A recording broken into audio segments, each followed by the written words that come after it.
Om Namo Bhagavate Vasudevaya.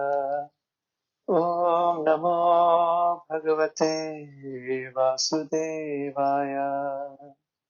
Om Namo Bhagavate Vasudevaya. Narayanam Namaskritya Naram Chaiva Narottamam Devim Saraswatim Vyasam Tato Jayamudiraye Nashtaprayesha Bhadreshu Nityam Bhagavata Sevaya Bhagavati Uttama Shloke Bhaktir Bhavati Nashtiki Krishnaya Vasudevaya Devaki Nandanaya Cha Nandagopa Kumaraya Govindaya Namo Namaha. Okay, can anyone confirm what was the last verse we did? Yes, Prabhuji, we finished on 135. 100%? Yes, Prabhuji, in that you have discussed about the God has a form, he is a person, and the God Okay. बताया था और ब्रह्मा का one day है वो पूरा बताया था आपने और लॉकेस्टी के बारे में बताया था. Yes, thank you. Okay, perfect. So today we will resume 1.3.6. Sa eva prathamam deva kaumaram sargamashita chachara dushcharam brahma brahmacharyam khanditam. First of all, in the beginning of creation, there were the four unmarried sons of Brahma, the Kumar, who, being situated in a vow of celibacy, underwent severe austerities for realization of the absolute truth. Purport by His Divine Grace, A.C. Bhaktivedanta Swami Srila Prabhupada, Srila Prabhupada Ki Jai. The creation of the material world is affected, maintained, and then again annihilated at certain intervals. So there are different names of the creations in terms of the particular types of Brahma, the father of the living beings in the creation. The Kumar, as above mentioned, appeared in the Kaumar creation of the material world, and to teach us the process of Brahman realization, they underwent a severe type of disciplinary action as bachelors. These Kumar are empowered incarnations, and before executing the severe type of disciplinary actions, all of them became qualified Brahmanas.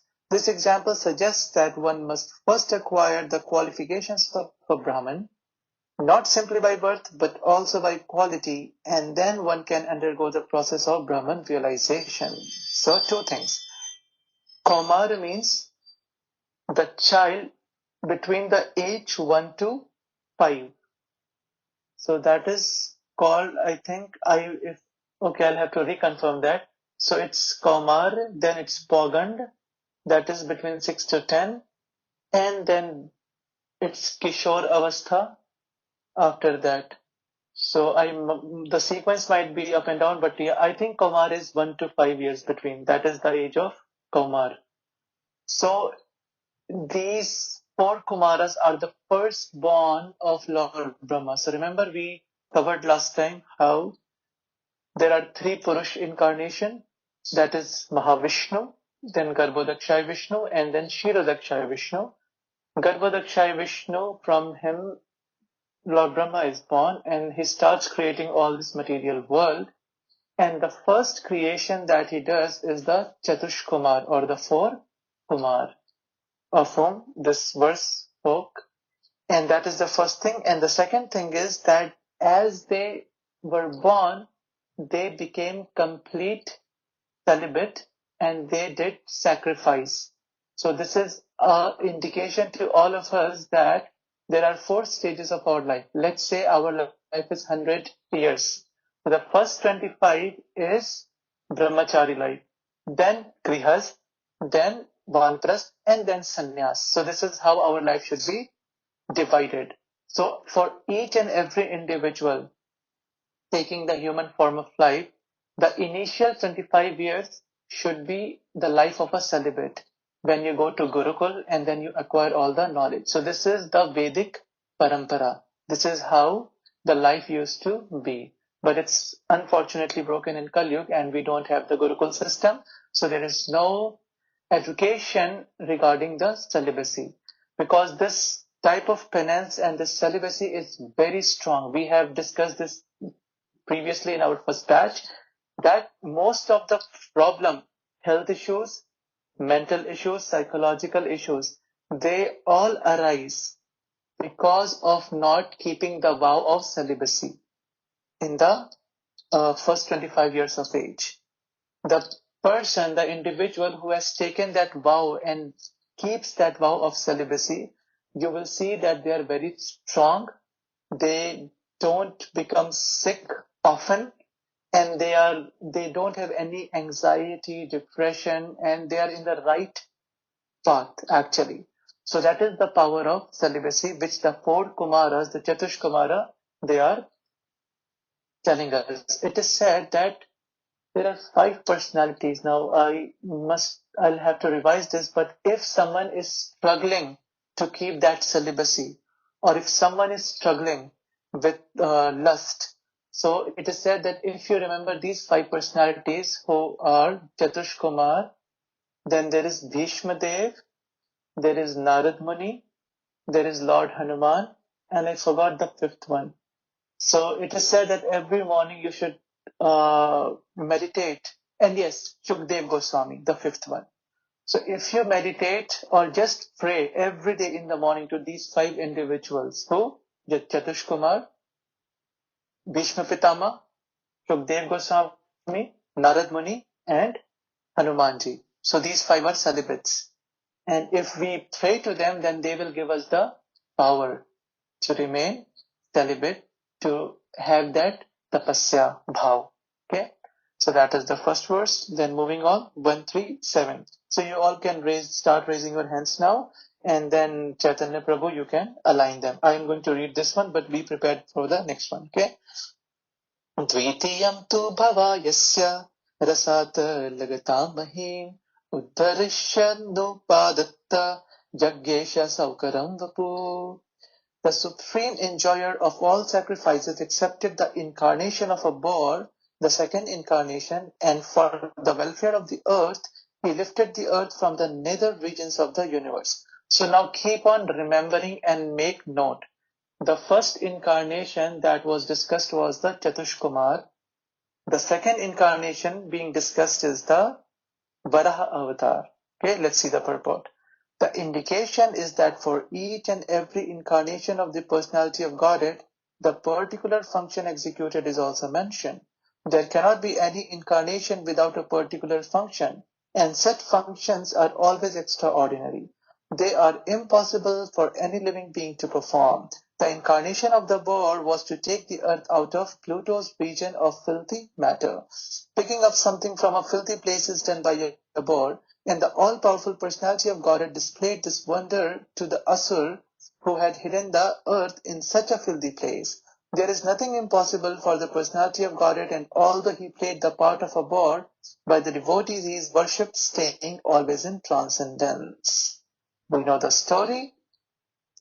Chatush Kumar, the 4 Kumar, Sanat, Sanatan, Sanak, and Sanandan. This is the name of the 4 Kumar.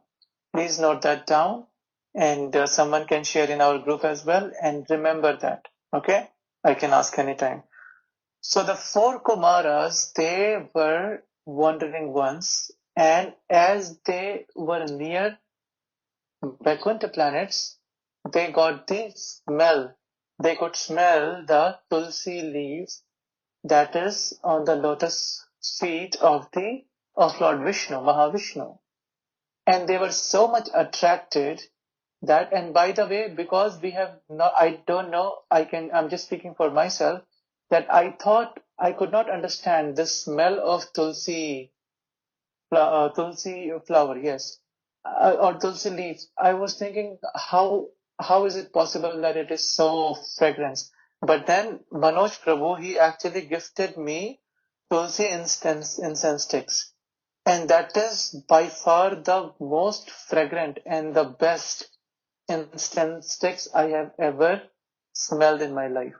So then I could relate this, that the fragrance of tulsi, we have not yet tapped or understood the fragrance that comes out from tulsi leaf. So yes, so they were just wonderstruck by that smell, and they wanted to meet Lord Narayan, Vishnu in Vaikuntha. So there are 7 gates, So they crossed the first 6 gates, and as they were about to enter the 7th, the gatekeepers, Jay and Vijay, both of them stopped. And they said that you think you can just go because he is a busy person and there is a schedule, there is appointment and everything, and look at you. You 4 of you are not even dressed. So these 4, the Shatash Kumaras, they just wear the wind, meaning that they are avadhut. They are not on the bodily platform, just like Lord Shiva. Even Lord Shiva is same. He is completely transcendental, so he also doesn't wear any clothes. So did the Chatush Kumar. And then Jay and Vijay stopped them, saying that no, you cannot enter inside. And then they also were Brahmavadis. So the Chatush Kumar, the conception they thought of God is that he has no form. He is just Brahman, energy. So Jay and Vijay again stops giving all these arguments that because of so and so reasons you cannot enter inside. And then the Chatush Kumar, they got really angry. They said that what you did today is not befitting a transcendental personality. Only a demon is going to stop someone from meeting God.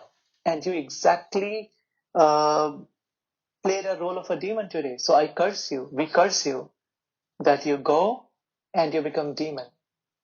And as this happened, Lord Vishnu came running outside because his devotees were cursed.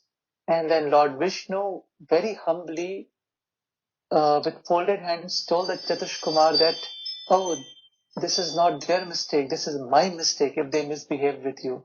So the mistake of a servant is the mistake of the master. And as Chatush Kumar heard those words, it was like a thunder struck to their hearts, because it was very polite and humble statement, but it was kind of a slap that you did not curse Jay and Vijay, you cursed me actually, because the mistake of the servant is the mistake of the owner. This is what Lord Vishnu said.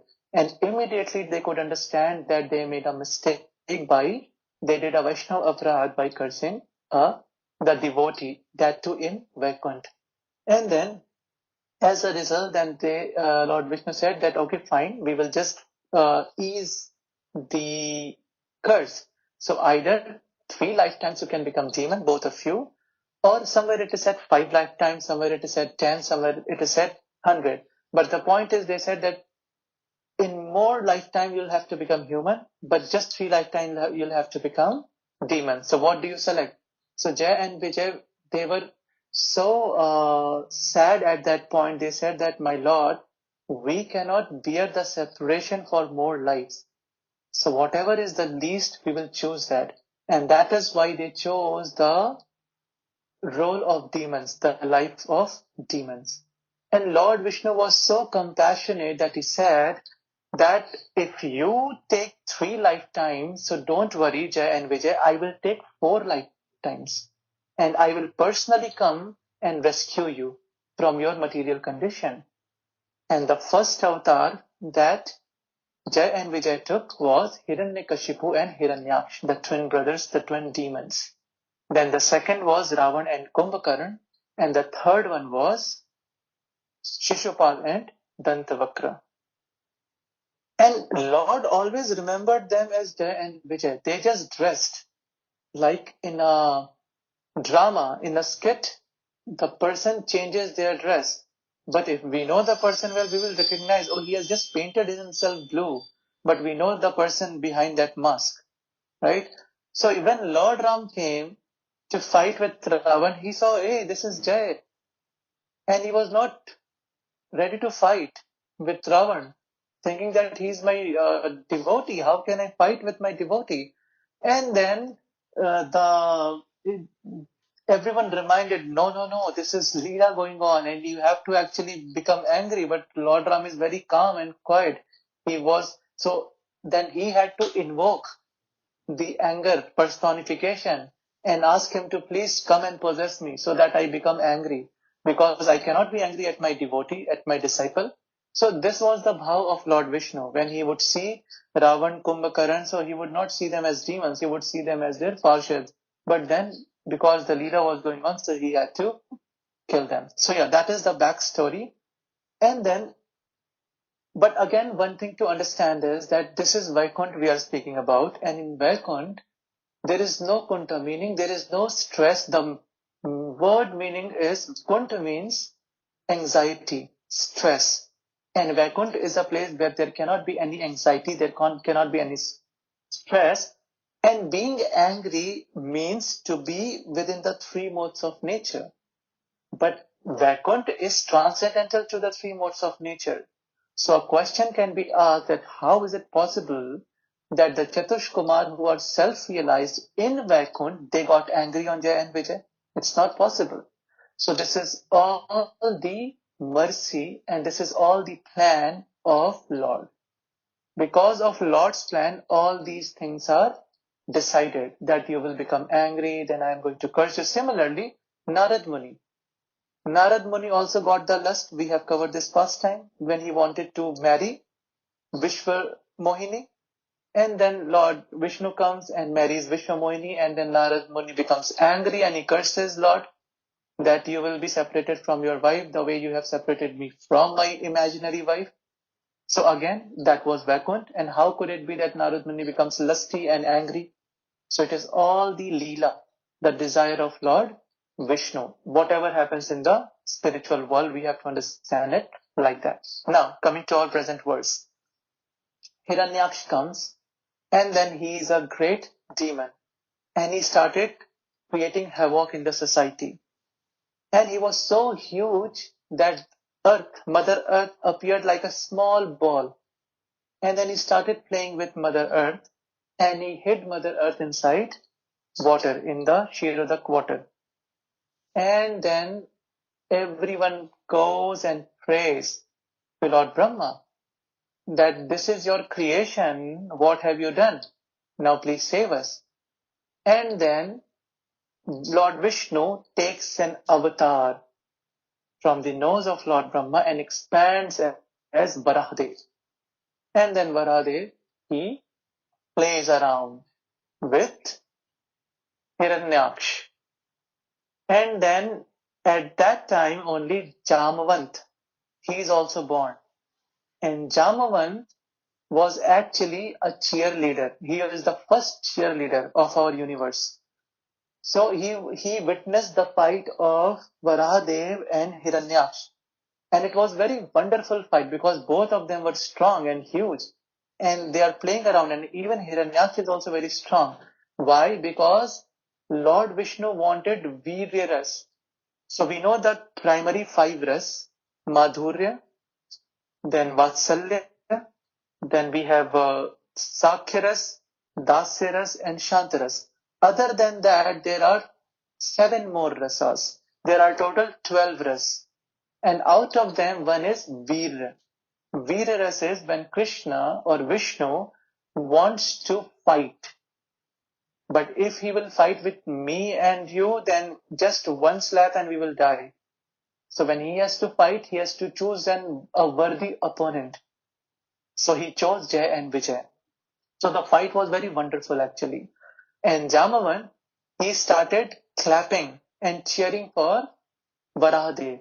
And Varahadev looked at him and he was very happy. Oh, I have an audience cheering for me. So the first cheerleader was him. And then as the day was passing by and the evening was approaching, at that time all the demigods and Lord Brahma, they started to getting worried. Because as the evening starts, the power of the evil increases. You will see that all the ghosts, spirits, black magic, all these things, they are mostly in the night time. And the thief, robbers, all the ignorant things are actually carried out in the night time. Even in a place like Vrindavan, if you go, in the night time you will feel that, sometimes you will feel that fear of a ghost, of a robber, of a thief, whatever it is. So it is as the day crosses and the evening begins, the power of the evil rises at that time. That is why the devotees sleep and they wake up early in the morning in the Brahm Muhurt and do their sadhana. So as it was approaching, then Lord Brahma whispered to Varahadev that my Lord, now his power is going to increase. So you better kill him quick. And then Varadev slapped him. And with one slap, he fell on the ground and he was dead. And everyone started doing Jai Jaikar of Varadev. So this is the story. So that is the second incarnation. The first one was Chatushkumar. The second one was Varadev. And an additional information just for this group, that because Chatushkumar did Vaishnava Aparad, and this is again transcendental, it's not that they could do Vaishnava Aparad, this was all the plan of Lord Vishnu. So, but still, as per the plan, there was Vaishnava Aparad on the lotus feet of Jai and Vijay. So that Chatushkumar had to come as Prahlad Maharaj, who was the son of Hiranyakashipu. Hiranyakashipu was one among Jai and Vijay, and Prahlad Maharaj, Chatushkumar became the son, and as a result, Prahlad Maharaj had to go through all the problems, the troubles, like being in amidst the elephant and going inside the fire with Holika, and from the cliff and from the snake. So this is all part of Vaishnava Aparad. Vaishnava Aparad is actually very, very dangerous. One has to suffer the consequences. Okay, so that is second. Let's move on to the third one. Yes, I see a hand up. Yes, I'm open, Mataji.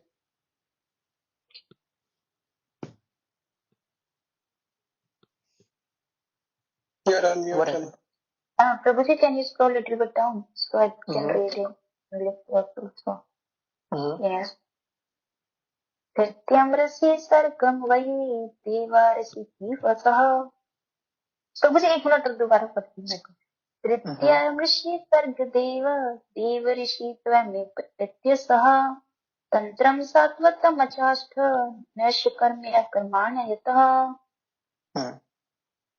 In the millennium of the races, the personality of God, the personality of God had accepted the third incarnation in the form of Devarishi Narad, who is a great sage among the demigods. He collected expositions of the Vedas which deal with devotional service and which inspire non-fruitive action. Thank you. Purport: the great Rishi Narad, who is an empowered incarnation of the personality of Godhead, propagates devotional service all over the universe. All great devotees of the Lord all over the universe and in different planets and species of life are his disciples. Srila Vyasdev, the compiler of the Śrīmad-Bhāgavatam, is also one of his disciples. Narad is the author of Narad Pancharatra, which is the exposition of the Vedas, particularly for the devotional service of the Lord. This Narad Pancharatra trains the karmis or the fruitive workers to achieve liberation from the bondage of fruitive work. The conditioned souls are mostly attracted by fruitive work because they want to enjoy life by the sweat of their own brows. The whole universe is full of fruitive workers in all species of life. The fruitive works include all kinds of economic development plans, but the law of nature provides that every action has its resultant reaction, and the performer of the work is bound up by such reactions, good or bad. The reaction of good work is comparative material prosperity, whereas the reaction of bad work is comparative material distress. But material conditions, either in so-called happiness or in so-called distress, are all meant ultimately for distress only. Foolish materialists have no information of how to obtain eternal happiness in the unconditional state. Sri Narad informs these foolish fruitive workers how to realize the reality of happiness. He gives direction to the deceased men of the world how one's present engagement can lead one to the path of spiritual emancipation. The physician directs the patient to take treated milk in the form of curd for his sufferings from indigestion due to his taking another milk preparation. So the cause of the disease and the remedy of the disease may be the same, but it must be treated by an expert physician like Narad. The Bhagavad Gita also gives the same solution of serving the Lord by the fruits of one's labor that will lead one to the path of Nashkarmya or liberation. Okay, let's begin with the last part. When someone drinks milk and it does not suit them and there is indigestion, so your stomach is upset because of the milk. Now what is the remedy? The remedy is buttermilk or yogurt, chas. or dahi, curd, right? Now, curd and milk are the same product, isn't it? Yogurt is made from milk only. Now, one is the cause of the problem and the second is the cause of part of the solution, right? Similarly, work is the cause of our bondage. The more we keep on working, the more we are binding ourselves in this material creation, isn't it? We have discussed the three kinds of work: akarma, vikarma, and sakarma. So sakarma and vikarma is mostly what people do, good or bad deeds. And the more they keep on working, the more they are binding themselves. Now, what is the solution? The solution is work only. But what is that work? That is the third kind of work, that is akarma. Neither do good, neither do bad. Ehi balo, ehi mand, ehi shab brahm. Chaitanya Mahaprabhu says that thinking this is good, this is bad, this is all illusion. So similarly, thinking that I will do good, so it will all good will happen. No, that's not going to happen. You will still have the reactions of good as good, and you're still going to remain in this material world. Our goal is to go back to Vaikuntha planet. So we have to do karma, that is akarma. Meaning whatever we do, we offer it to Krishna. Whatever we eat, we never eat without offering it to Krishna. Whatever we are earning, we give that as an offering to Krishna. Whatever we buy, purchase, we first offer it to Krishna. And then only we take it. In the glorification of Guru Maharaj, there was this girl who said that I was very new. I was 13, 14 years of age. And I got to know that Guru Maharaj is coming in one of the house programs. So my mother asked me to take one rose and give it to Guru Maharaj. And as I go to Guru Maharaj, I was giving that rose to Guru Maharaj, and Guru Maharaj asked me, is it offered? No, Maharaj. So first go and offer it. So she could not understand it. But then later when she became a devotee, she understood that Maharaj meant that don't enjoy anything without offering it to Krishna first. This is the definition of akarma.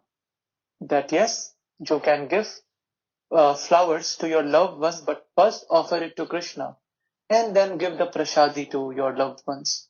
Whatever it is, first offer it to Krishna because he is going to take away the sins and give his love in that offering.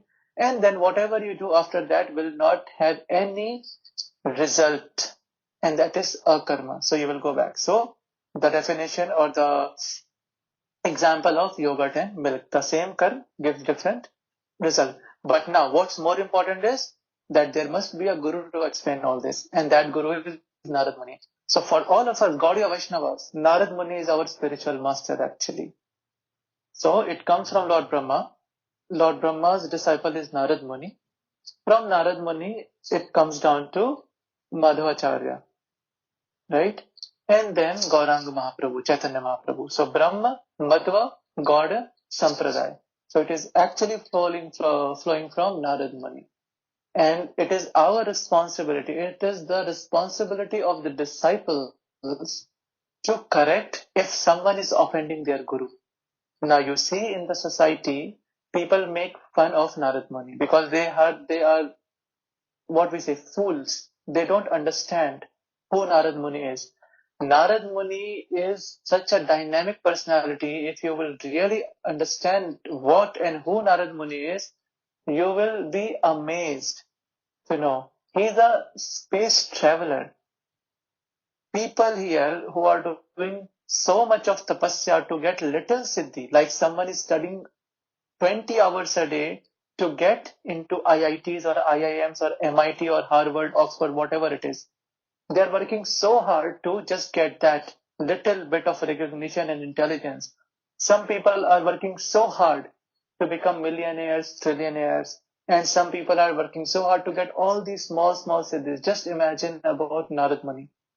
The siddhi that he has actually transcended this material body, this subtle body, and he has a transcendental body, and with using that body, he can go anywhere. Down from hell to Golok Vrindavan Dham, he is free to move. He has all the siddhis, and he is the topmost of all the rishis, because there are different categories of rishis. There is Brahmarshi, then there is different, and the topmost is Deva Rishi. who is the Rishi of all the Devatas, right? And that is Narad Muni. So even you will never see that any demon disrespected Narad Muni. Narad Muni gave counseling to Kans. Narad Muni gave counseling to all the demons actually. And everyone would respect him because they knew the power of Narad Muni. And the demigods, they also knew the power of Narad Muni. Lord Vishnu, everyone understood. But unfortunately, today's generation, they don't understand. So it becomes our responsibility to first understand our scriptures. And actually it is said in the scriptures that if someone offends one's guru, then there is no rules and regulations. You can do whatever. So this is not advocating violence, but it is exactly what happened in the Mahabharata war. That if someone is coming to that point and if Krishna is saying you fight Arjun, so you fight. Then there is no rule and anything. You have to kill, no matter if your guru is standing in front of you. Similarly, when it comes to someone who is offending your guru, so Lord Shiva says you have two choices.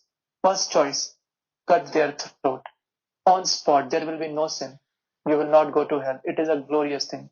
Second, if you think that you cannot do that, if you're not powerful enough to do that, so you immediately leave that place. But don't be a part of that conversation or that insult. If it is done to any devotee, saint, a guru, or Lord Vishnu. So this is the clear instruction. So what we can do is, of course, it's not that we will go and kill people who are making fun, but we can educate them. And we can actually propagate the teachings of Narad Muni and what kind of personality Narad Muni is, so that people can understand that. Okay? Next. 139. Jyoti Mataji. तुझे धर्म कला सर्गे नर नारायण ऋषि भूत्वा भूत्वात्मोपश्मोतेत मकरोश्रम tapah. Translation. In the fourth incarnation, the Lord became Nar and Narayan, the twin sons of wife of King Dharma. Thus he undertook severe and exemplary penances to control the senses. As King Rishabh advised his sons, tapasya, for voluntary acceptance of penance for realization of the transcendence, is the only duty of the human being. It was so done by the Lord himself in an exemplary manner to teach us. The Lord is very kind to the forgetful souls. He therefore comes himself and leaves behind necessary instructions and also sends his good sons as representatives to call all the conditioned souls back to Godhead. Recently, within the memory of everyone, Lord Chaitanya also appeared for the same purpose, to show special favor to fallen souls of this age of iron industry. The incarnation of Narayan is worshipped still at Badri Narayan on the range of the Himalayas. So it's very fascinating and interesting thing. Even today, in Himalayas, there is Badrikashram. That is not accessible to us. Only the pure souls can see that Badrikashram, and only the pure souls can still see Nar and Narayan. And Narad Muni, still, even in Kali Yuga, he is there on this Dharatal, and in Badrikashram, he worships Nar and Narayan. So, again, the incarnation of Narayan is worshipped still at Badri Narayan on the range of the Himalaya. So this is like Adrishya. Adrishya means something that is invisible to our eyes. So understand, in scientific or technical language, human has reached only 3D, 4D and 5D. But there are dimensions that go beyond 5D, 6D, 7D, 8D. And we have not reached there yet. Like Prabhupada would say, that moon is a celestial planet. It is not an ordinary planet. So if someone was to reach moon, they could not reach moon with their physical body. So the people who claim they have reached moon, now we will not go into the discussion whether they have or they have not, but even if they think they have reached, So they might have reached on the outer surface and not the real planet. Because the real planet is a nakshatra, that is a celestial planet. It's transcendental. And only if you have the visa to enter that planet will you be able to enter moon or step on moon. And it is transcendental because Somdev is there and he takes care of that planet. He is the king, the presiding deity of that planet, right? So unless you have given up your gross body with a subtle and transcendental body, only you can go to moon or sun planet, like Lord Hanuman. He goes to sun and then he takes his siksha from Surya Vivashwan. Similarly, there are different dimensions that we have not yet understood or reached. But the yogis you see, the Babajis who are in Himalayas in -40, -50 degrees, and they are not wearing any clothes, just a kopin. And they are doing their meditation without eating, sleeping, anything. Just imagine, how is it humanly possible? Because they have transcended all these dimensions actually. It's very scientific if we will understand. And then those people can actually see things that we cannot see. For instance, if I am speaking to you and let's say Indradev came to bless me, I wouldn't be able to see him. He can see me because he is beyond this 3D, 4D, 5D, but I am limited. Understood? So similarly, Narad Muni is still here. When Prabhupada used to give lectures, once he saw up and he started laughing. And then people could not understand why is he looking up towards the ceiling of the room and he's laughing. So they asked, what happened, Prabhupada? So Prabhupada said, look, Narad Muni has come to meet me and I am laughing because he is laughing at me that you made all these hippies dancing and chanting on Hare Krishna Mahamantra. So Narad Muni is laughing at me in affection and I am reciprocating with him, and that is the reason I am laughing.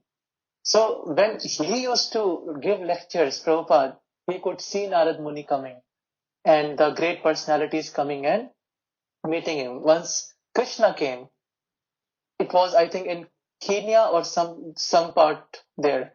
And then all of a sudden, Prabhupada comes out of the room and there is a great Vaijanti Mala, very big Vaijanti Mala touching his feet and thick.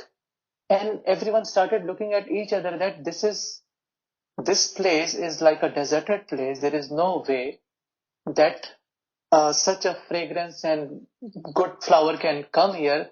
And no one has seen anyone giving him the flower. How is it that he got the flower? And then he said, Krishna actually came. He was very happy with my preaching. And then he gave his garland to me. And then he went away. So because these personalities, they are beyond this material conception and dimensions and Kal and Prakriti and all the things. So they can see. So even if we want to see, we have to go beyond all these material conceptions. Okay? Moving ahead. 10th verse. Chaitanya Prabhu? Prabhu. Okay, yeah. Pancham Kapilo Nama Deshakala Vipputam Provacha Suraye Sankyam Tattvagrama Vinirnayam. Translation: The fifth incarnation, named Lord Kapila, is foremost among perfected beings. He gave an exposition of the creative elements and metaphysics of Asuri Brahmana, for in course of time this knowledge had been lost. It's also very interesting. Let's see the purport. The sum total of the creative elements is 24 in all.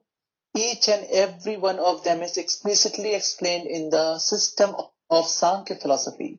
Sankhya philosophy is generally called metaphysics by the European scholars. The etymological meaning of Sankhya is that which explains very lucidly by analysis of the material elements.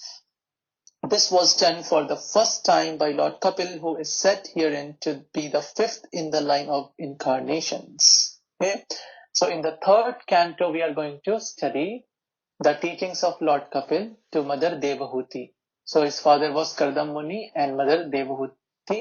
And then the science that he gave, the Sankhya philosophy, is the analytical study. Remember in the second chapter of Bhagavad Gita, when Lord Krishna starts explaining the science of soul, he says that there are two ways by which we can understand this knowledge, and one of that is Sankhya.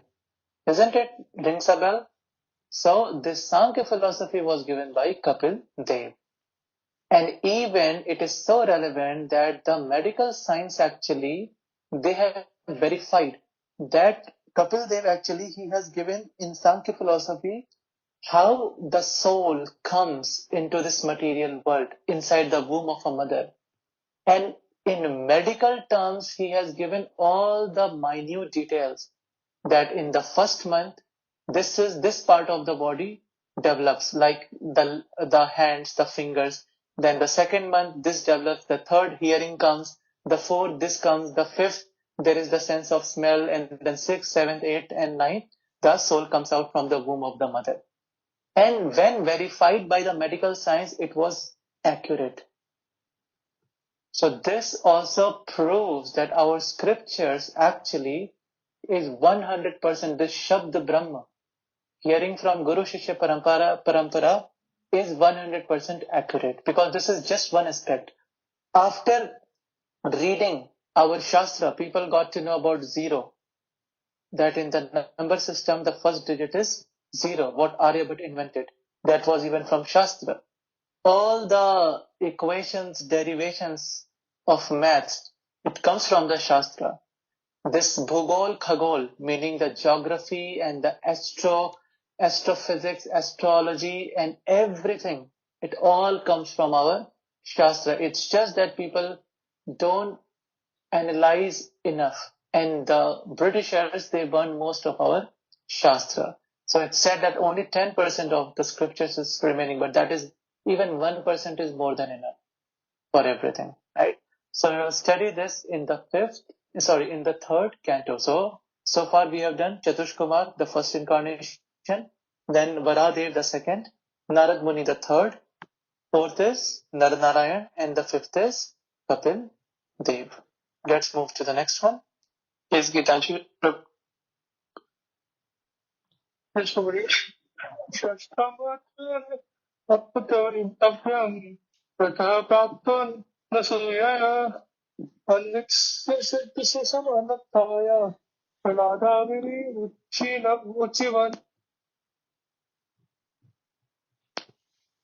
The sixth incarnation of the Purush was the son of the sage Atri. He was born from the womb of Anasuya, who prayed for an incarnation. He spoke on the subject of transcendence to Alkar, Prahlad, and others, Yadu, Aya, etc. The Lord incarnated himself as Dattatreya, the son of Rishi Atri and Anusuya. The history of the birth of Dattatreya as an incarnation of the Lord is mentioned in the Brahmanda Puran in connection with the story of the devoted wife. It is said that Anusuya, the wife of Rishi Atri, prayed before the Lords Brahma, Vishnu and Shiv as follows: My lords, if you are pleased with me and if you desire me to ask from you some sort of blessings, then I pray that you combine together to become my son. This was accepted by the Lords, and as Dattatreya, the Lord expounded the philosophy of the spirit soul and especially instructed Alarka, Prahlad, Yadu, Hayhaya, etc. Okay? So this is the story of Mother Anusuya and Atri. So I think I have generally seen in Pune, so maybe in Maharashtra, Dattatreya Bhagwan is mostly worshipped. So it's the combination of Brahma, Vishnu and Mahesh. And this story also comes in Ramayana. Mother Sita, she was describing this. The story I don't remember exactly, but then there was some problems.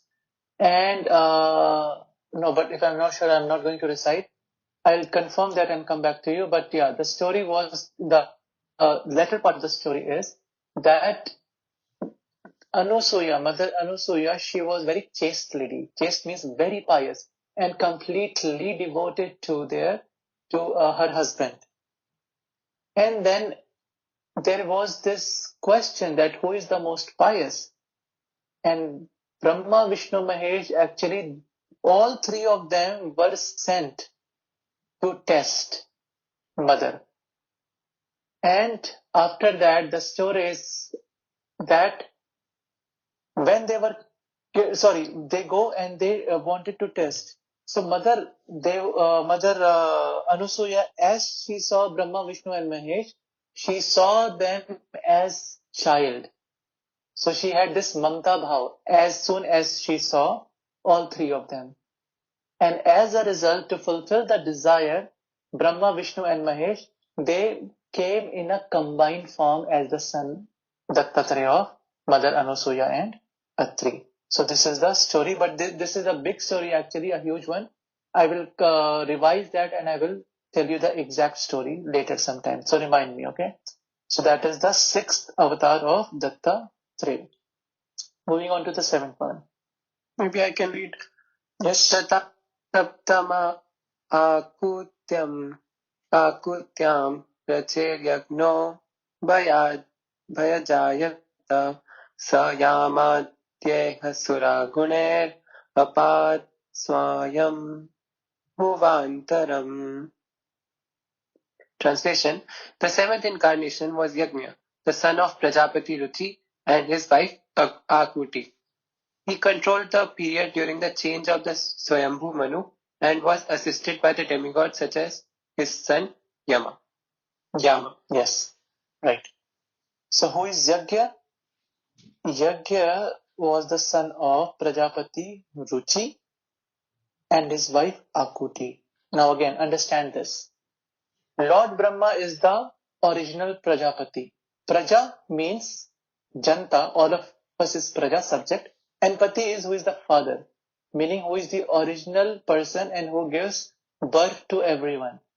So Lord Brahma gave birth to Chatushkumar, then the saints including Narad Muni, and then he gave birth to Manu and Shatrupa. And Manu and Shatrupa, they started creating everyone. So again, a Prajapati. And then Manu had 2 sons and 3 daughters. The 2 sons were Uttanpad and what was the second? I always forget the name. Dev something. Okay, I'll probably remember in some time. And then the 3 sisters were Devahuti, who is the mother of Kapil Dev that we just discussed, Kardam Muni and Devahuti, and this one among the 3 sisters were Akuti, the one that we are discussing now here. So Akuti was married to Prajapati Ruchi, and the son of Akuti and Prajapati Ruchi was Lord himself, called Yajna. So these first 5 siblings, Uttanpad and the second, can someone just Google who is the brother, because it will just keep on ringing in my head. So Uttanpad, his brother who went to Vanprastha actually, and then the 3 sisters, they were so devoted that Uttanpad's son was Dhruv Maharaj. Okay. Then Devahuti gave birth to Kapil Dev, who is again Lord Vishnu. Akuti gave birth to Yajna, who is again Lord Vishnu. And we are all, by the way, descendant of them only. So these are our forefathers actually we are speaking about. And they were so powerful that Lord himself used to come in the family of such great devotees. Purport. So did someone Google what was the name? Yes, Prabhu. Priyavrat. Priyavrat, thank you so much. Yes. How can I forget? The person sitting behind me in my office, his name is Priyavrat. So I should remember that, yeah. So administrative posts occupied by the demigods for maintaining the regulations of the material world are offered to the highly elevated pious living beings. When there is a scarcity of such pious living beings, the Lord incarnates himself as Brahma, Prajapati, Indra, etc. and takes up the charge. During the period of Swayambhu Manu, the present period is of Vivashvat Manu. So Swayambhu Manu was the first. Okay? There was no suitable living being who could occupy the post of Indra, the king of the interlock heaven planet. The Lord himself at that time became Indra, assisted by his own sons like Yam and other demigods. Lord Yajna ruled the administration of the universal affairs. So what does it mean? That the first Indra was Lord Yajna. Okay? He was the first. And our current Indra's name is Purandar. First Manu's name is Swayambhuva Manu. So that is the name of first Manu. His wife's name is Shatarupa. And then the 5 children. Devahuti, Akuti, Prasuti, 3 daughters and 2 sons, Uttanpada and Priyavrat. Okay? So this is how the administration started for all of us. Moving ahead. Yes, Krishna Mataji. अष्टमे मेरुदेव्यां तु नाभेर्जात उरुक्रमः दर्शयन् वर्तमाधीराणां सर्वाश्रम नमस्कृतम्. Translation. The 8th incarnation was King Rishabh, son of King Navi, and his wife Merudevi. In this incarnation, the Lord showed the path of perfection, which is followed by those who have fully controlled their senses and who are honored by all orders of life. Yeah. Now again, keep noting these names because these names are very, very powerful. All the names mentioned in the Bhagavatam. So somewhere in future, if you have children and you have to name them, you can use this name. If their Kundli says it should be from Ra, so it could be Rishabh. Because Rishabh is the name of Lord Krishna actually. He incarnated as Rishabh Dev. And very beautiful pastime also. Indradev once had this anger. Because as Rishabh Dev was born, he was so beautiful that everyone started just staring at the baby, Rishabh. And Indra became jealous. Indra became so jealous that he said that now what I'm going to do, it was that he wanted for the rains to pour. And he wanted the rain to pour so that the attraction of everyone will go away, shift. Because just before that, what had happened was that Indra had been glorified. He had done something glorious and everyone was glorifying Indra. And all of a sudden, this baby is born, Rishabh. And he's so attractive, so beautiful that everyone started looking at Rishabh. So he got jealous. And then he wanted to do something against the wishes. And then Rishabh Dev, being the Supreme Personality of Godhead, he just ordered the clouds that don't even dare. And then Indra used all his strength and power and he could not do anything. And then he realized, oh, what a fool I am. This is Lord. How did I forget? And look at my ego. I am competing with Krishna. I am competing with Rishabh Dev. So that is the pastime. So he is the son of King Navi and Mother Meru Devi.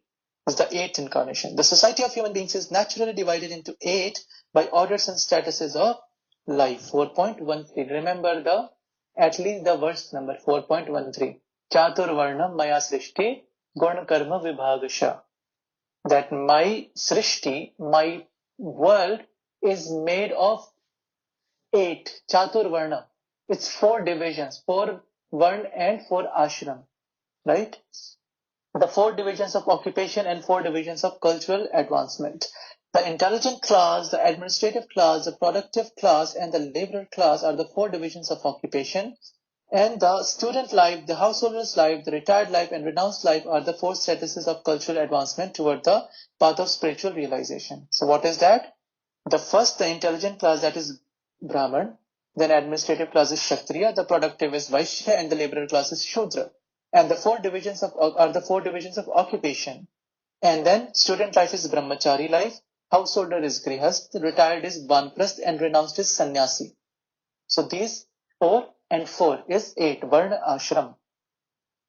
Out of these, the renounced order of life or the order of sannyas is considered the highest of all, and a sannyasi is constitutionally the spiritual master for all the orders and divisions. In the sannyas order also, there are 4 stages of upliftment toward perfection. These stages are called Kautichak, Bahuda, Parivrajyakacharya, and Paramhamsa. The Paramhamsa stage of life is the highest stage of perfection. This order of life is respected by all others. Maharaj Rishabh, the son of King Navi and Meru Devi, was an incarnation of the Lord, and he instructed his sons to follow the path of perfection by tapasya, which sanctifies one's existence and enables one to attain the stage of spiritual happiness, which is eternal and ever increasing. By the way, all of us are related with Rishabh Dev, and we will get to know this thing. If you don't know already, we'll get to know in future. Every living being is searching after happiness, but no one knows where eternal and unlimited happiness is obtainable. Foolish men seek after material sense pleasure as a substitute for real happiness, but such foolish men forget that temporary so-called happiness derived from sense pleasure is also enjoyed by the dogs and hogs. No animal, bird, or beast is bereft of this sense pleasure. In every species of life, including the human form of life, such happiness is immensely obtainable. The human form of life, however, is not meant for such cheap happiness. बड़े भाग मानुष तन पावा सुर नर मुनि सब संतन गावा. Uttarkand Ramayana. Lord is saying, बड़े भाग मानुष तन पावा. The life that you and I have gotten today, we have done a lot. We have suffered and we have been through the complete chain. We have been animals, we have been plants, we have been insect, we have been birds, fish, everything. And finally, we have been given this chance to become human. And after being human for millions of lifetimes, Bahunam Janmanam Ante Gyanvan Mam Prapadyate Vasudevam Sarvam Iti Sa Mahatma Sudurlabham. Krishna says, Bhagavad Gita 7:19, that after millions of human birth, one who is in knowledge surrenders unto me, thinking and taking me as God, Vasudevam Sarvam Iti, Sa Mahatma Sudurlabham. And that saint who understands that Krishna is God is extremely rare. So this is how rare and how fortunate we are to be able to read and try to understand this Bhagavatam. Else, in the body of a tree, we could not. Even if I go and shout this knowledge to the trees, to the plants, they won't be able to understand. The good thing will be that next birth they will become human. And then they'll have to take so many human births to finally come to the stage when they can turn towards God. Sanmukh hoy jeev mohi jabahi janma koti agap nasahi tabahi. Lord Ram again says that Sanmukh hoy jeev mohi jabahi, that when the day humans will turn towards me, Sanmukh hoy jeev mohe jabahi janma koti ag nasahi tabahi, that day itself I am going to burn their sins of million lifetimes.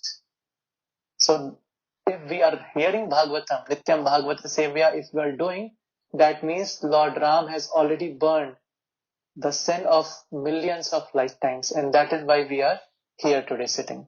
So it's extremely important, but the problem is, or the word of caution is, that it's up to us now, because Lord never forces anything, He never imposes anything.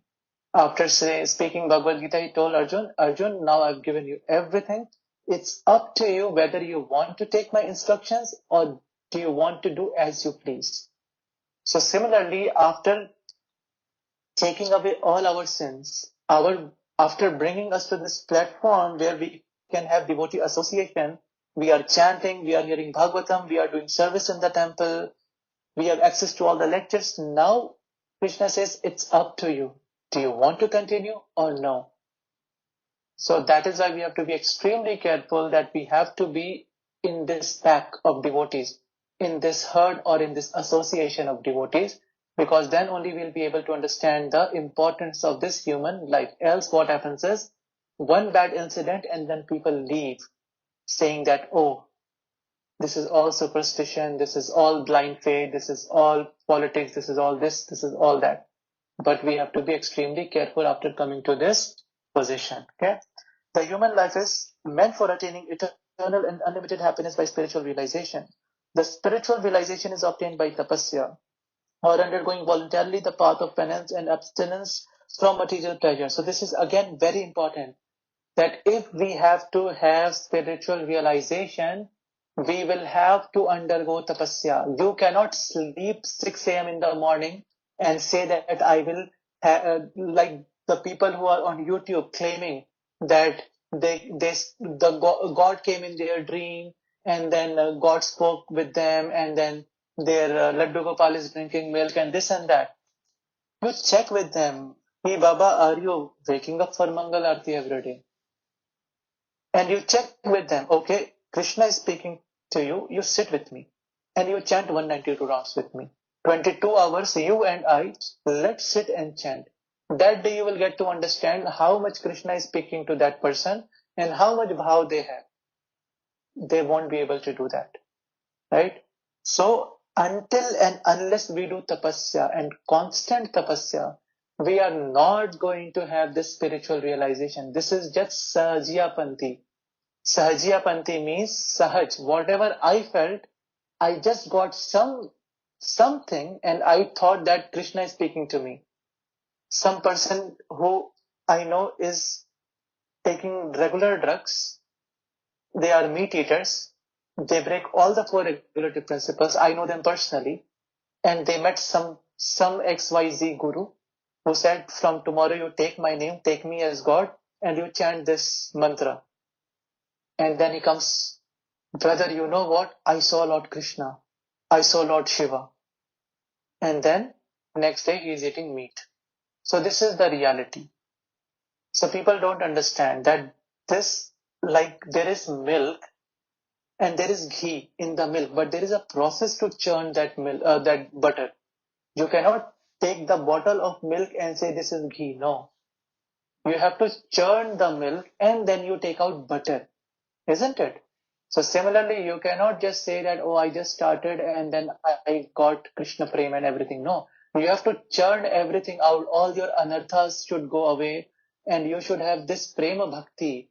And that will only come by sadhana and tapasya and most importantly, mercy of a guru. Unless and until that point, whatever you are experiencing, it is all Sahajiyapanti.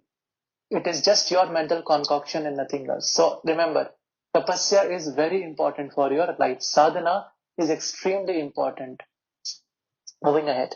Those who have been trained for abstinence in material pleasures are called dheer, or men undisturbed by the senses. Only these dhiras can accept the orders of sannyas, and they can gradually rise to the status of paramhams, which is adored by the members of society. So, out of the 4, the last 2 was Parivrajagacharya and Paramhans. Right? So every day when doing the Prem Dhani, what we say? Jai Om Vishnupad Paramhans Parivrajagacharya Asto Tarshat Krishna Kripa Murti Abhay Charna Ravindra Bhakti Vedanta Swami Srila Prabhupada ki Jai.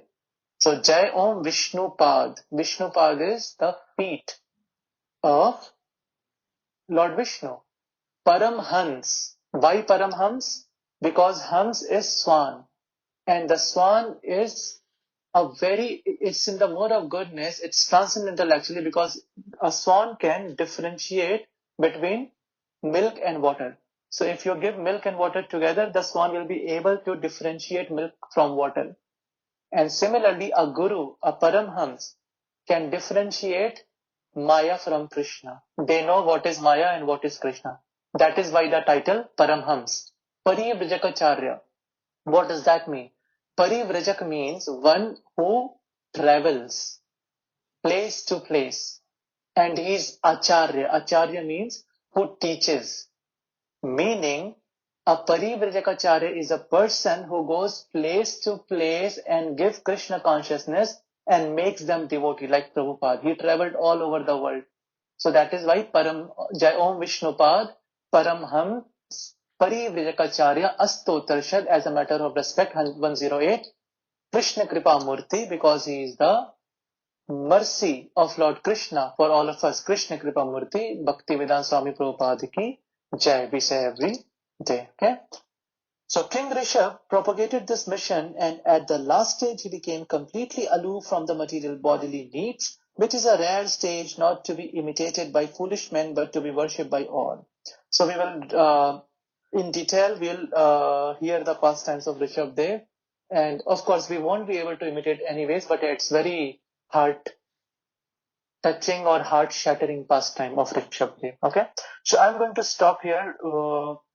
We will please note down 1-3-14. We will resume next time, and that is the 9th incarnation. Okay, I'm going to stop here and open the floor for question and answer. Please let me know if there is any. Oh, I see so many hands up. So was that hand up for question answer?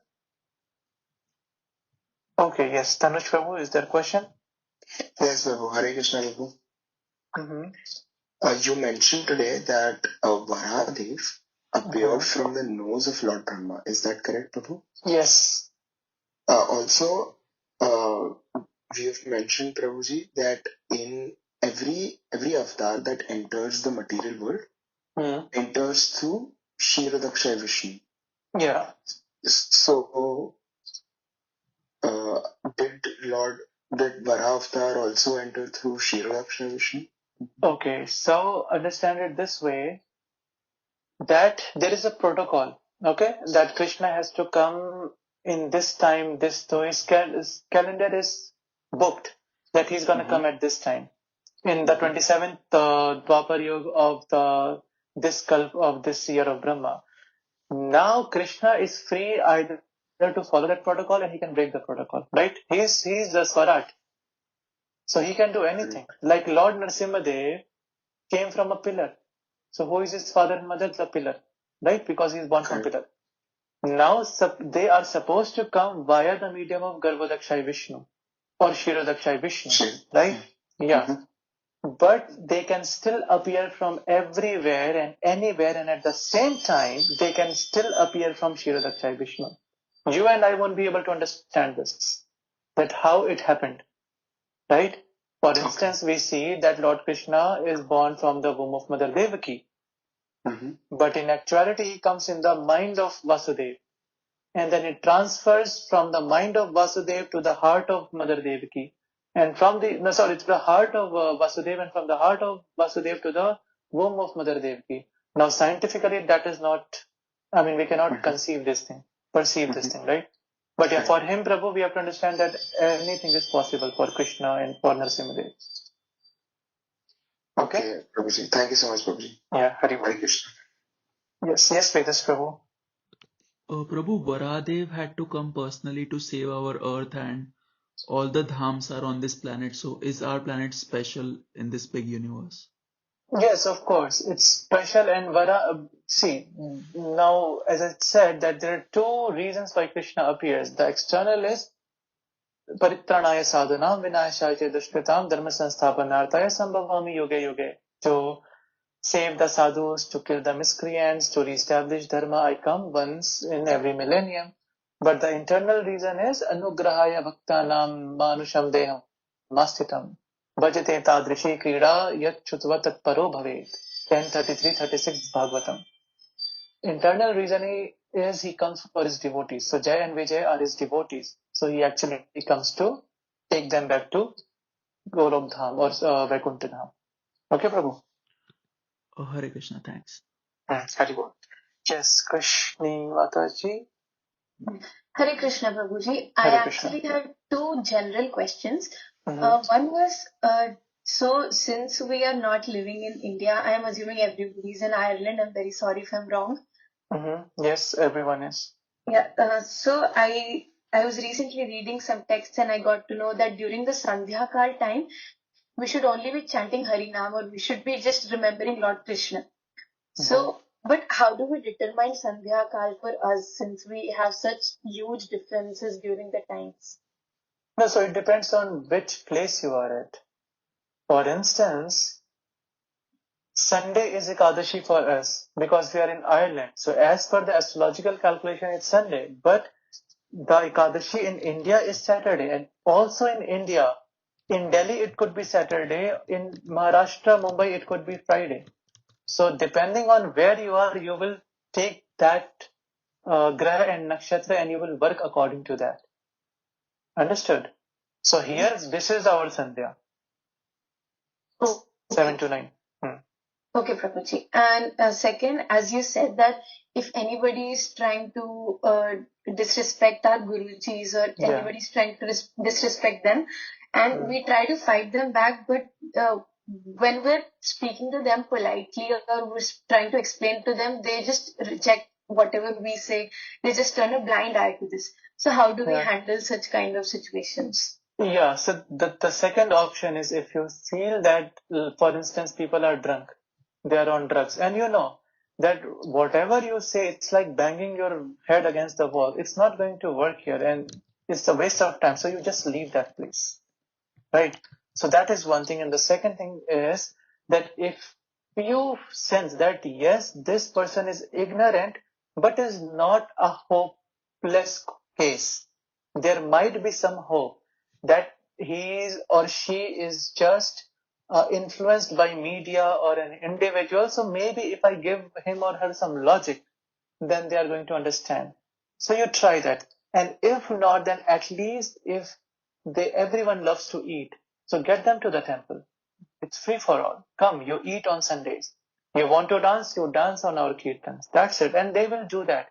And slowly you will see there will be a transformation. But only those who are pious enough, those who have the Sukruti are going to come with you when you call them. But it is our duty to actually call everyone, because we don't know who has the Sukruti and who does not have it. So we do our part and then leave it on God. Once we say they want to come, they will come. They don't want to come, we have done our part. Okay? Yes, Prabhuji. Thank you. Very good. Very well. Yes, Subhashmita Mataji. Hare Krishna, Prabhuji. Prabhuji, we should follow Guru as it is. Yes. Then coming to Sukracharya, he was provoking demons always to fight against God. Yes.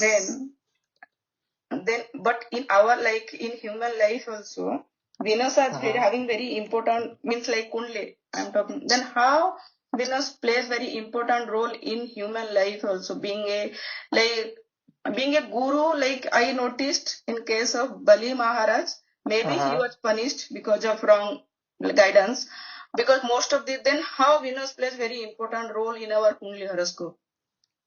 No, see, understand this, that everything has a purpose, okay? And it has a place. For instance, if an animal, tiger or a lion is eating meat, so we cannot say that they are doing sin. They are designed to eat meat only. Okay, so we cannot say that you are breaking four regulative principles. Similarly, when Shukracharya is telling the demons that you fight with Vishnu, then that is not a sin, because that is their mentality. There has to be equilibrium. Understand that if there is no night, then you cannot appreciate the morning, Brahm Muhurt. If there is nothing wrong in your life, you will never appreciate the good things in your life. Only when we have been through something bad, we appreciate someone. If someone speaks very sweetly, we will appreciate that. But if everyone speaks sweetly, then we are not going to appreciate, right? So to balance out everything, there are different mentality, and that is Shukracharya. So Shukracharya, or the Venus planet, is not bad actually. It's very good. And Shukracharya is actually more advanced than Brihaspati when it comes to knowledge. He is more knowledgeable, and the mantras, he even gave the Amartva Vardhan to Bali Maharaj, because Bali Maharaj actually lost his life. He was dead. But then Shukracharya got him back, and then he did tapasya for him, and he came back to life. And then Bali Maharaj prayed, bowed down to Shukracharya, and then he did ask him to do Narayan Kavach. After which Bali Maharaj became immortal, and he goes, and Indra could not even stand in front of Bali Maharaj. As soon as he saw Bali Maharaj coming from a distance, he flew away with all the demigods of Amravati, of heaven. So that was the power of Shukracharya. But again, when the same Shukracharya said to Bali Maharaj that this Batuk Brahman is not Brahman, he is Vishnu, and he has come to deceive you, to take everything from you, then what happened was that Bali Maharaj rejected him. Okay? So Venus is good for us. But when anyone or anything, even if one's guru comes between you and God, then you have to reject your guru, like Bali Maharaj did. Because no bona fide guru is going to take you away from Krishna. Okay, Mataji? Yeah. So understand this way, Mataji, that Rahu is a malefic planet, but it is not always bad. The reason someone is spiritually advanced is because of Rahu. What Rahu does is that Rahu will give you such kind of beating from material life that you will run towards spiritual life. And same thing Ketu also does. Ketu is also a malefic planet, Rakshas. But when Ketu comes in your life, what Ketu does is, Ketu will put you in such troublesome situations that you will have no way out, no way to escape materially. The only escape is spiritual life. So from a material point of view, these are bad for you. But from a spiritual point of view, they are so good that you can take them as a guru. Understood, Mataji? Yes. And like Prabhuji, if like I want to add like what I understood, Rahu is like although Rahu is malefic planet, but Rahu is magnifying, it will magnify your desire. So whatever desire will create, if you create bad desire, that will magnify. If you create good desire, if you want to develop in spiritual also, so Rahu will good result also. Means No, whatever it desire will develop. depends. Okay, it depends on, so now we are getting into astrology. See, in everyone's life, there are three things to be considered. One is Mahadasha, then the second is Antardasha, and the third is Navamsha or Patyantardasha. Now, Rahu for everyone is there for 18 years of your life. Yes. 18 years in everyone's life we have Rahu as Mahadasha. Now, in Antardasha, if Rahu's favorite person is sitting, for instance, if Ketu is sitting with Rahu, then they both are friends. That will be good for you. But if Rahu is sitting with Surya Dev, then they are enemies, son and father. That time you will have so many of problems, health issues. Okay? Same goes with different planets. So it all depends. Now, what is Rahu actually? Rahu is an illusion. You see people with so much of anxiety, depression, and they feel so lonely actually that there is no one. I am so lonely and so depressed, so anxious. This is all because of Rahu. Rahu actually creates illusion, that which is not. So every time, whenever someone will say something, you will always take it in a negative way. That, oh, even if they do something good for you, you will have doubt. There must be some hidden agenda. Why is he doing good for me? So this is Rahu. This is an illusion. This is what Rahu does, you know. So it depends, like you said, it will take you to heights, but only when his friend is sitting in the same house. Then he will give you. But if enemy is sitting in your Navamsha and in your Antardasha, then you are gone. Then problems. Okay?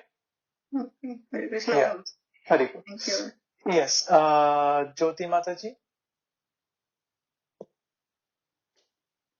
Hare Krishna, Prabhuji. Hari Bol, Hare Krishna. Prabhuji, my question was कि I heard one story about Nar and Narayan when they were doing tapasya. Nar and Narayan, they saw a man who was in love with a girl, and she asked her to take heart of your mother, and the person just took the heart of his mother and gave that heart to that girl, and then the girl said, when you're not if you are not thinking about your mother, then how can you think about me? And you are so rude, you are so rude, क्या बोल सकते हैं उसको? Cruel, Arrogant. Yeah. arrogant, cruel. How you can kill your mother, then you can kill me also. And that point of time, Nar and Narayan saw this, and they felt very bad, very sad. That how can somebody kill his own mother? And that's the reason he wanted to feel that pain, and he took the birth as a son, and he want to take incarnation as a son. Then he born as a Krishna because he wanted to feel that pain, mother's pain, mother's chest, matlab mother's heart, wala feeling he wanted to pain. Is it the story true? Because I heard it somewhere. I'm not able to illustrate it properly, but Okay, no, actually, I have never heard this story. I have heard a similar story in Ramayana, but that is something else actually. So this one I have never heard, but I don't know what is the authenticity. It could be true, but when it comes to Lord Krishna, I don't think. We have the story of Bahu, Karna, who was a demon in his previous life, and how Nar and Narayan fought with him.